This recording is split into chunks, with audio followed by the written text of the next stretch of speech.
তো হাই, সবাই কেমন আছো? আমি অর্পিতা, আমি খুব ভালো আছি। আশা করি তোমরাও খুব ভালো আছো। আমার নতুন একটা ব্লগে তোমাদের সবাইকে স্বাগত জানাই। সেদিন গেছিলাম একটা বিয়েটা ছিল আমার দাদার, মানে আমার পিসুমনির ছেলের। তো নিজেদেরই বিয়েবাড়ি ছিল, বাট বিয়ের দিন থেকে আমি যেতে পারিনি, কারণ বাচ্চা নিয়ে গরমে পসিবল না। তো যাই হোক, বিয়েবাড়িটা ছিল লোকেশন দুর্গাপুর। তো সবাই আমরা গাড়ি করে গেছিলাম, সবাই মিলে, আমার মা, বাবা, আমার বোন, আমার হাজব্যান্ড, শাশুড়ি মা, সবাই মিলে গেছিলাম। তো দেখছো, বিয়েবাড়িতে ঢুকে গেছি আমরা এখন।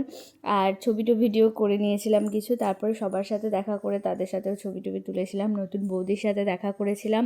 আর তারপর স্টার্টার শুরু করে দিয়েছিলাম। স্টার্টারে ছিল বেবিকর্ন, চিকেন কাবাব, ফুচকা, মকটেল, তন্দুরি চাপ।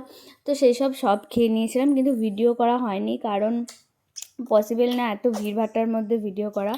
তো তারপরে আমরা চলে গেছিলাম মেন কোর্সে। তো মেন কোর্সে অনেক রকম খাবার দাবার ছিল, দেখতেই পাচ্ছ। তো সব থেকে আমার যেটা ফেভারিট ওখানে লেগেছে সেটা হচ্ছে পমফ্রেট। আমি মাটন লাভার, মাটন খেতে বেশি ভালোবাসি, বাট আমার বিয়েবাড়ির ওই খাবার মেনুগুলোর মধ্যে পমফ্রেটের ঝালটা আমার সব থেকে বেশি ভালো লেগেছে। তো আমি দারুণ খেয়েছি পমফ্রেটটা, আর তার সাথে ভাত। তো তারপর খাওয়া দাওয়া সেরে 10:30 11টা নাগাদ আমরা বাড়ি ফিরে আসি। তো খুব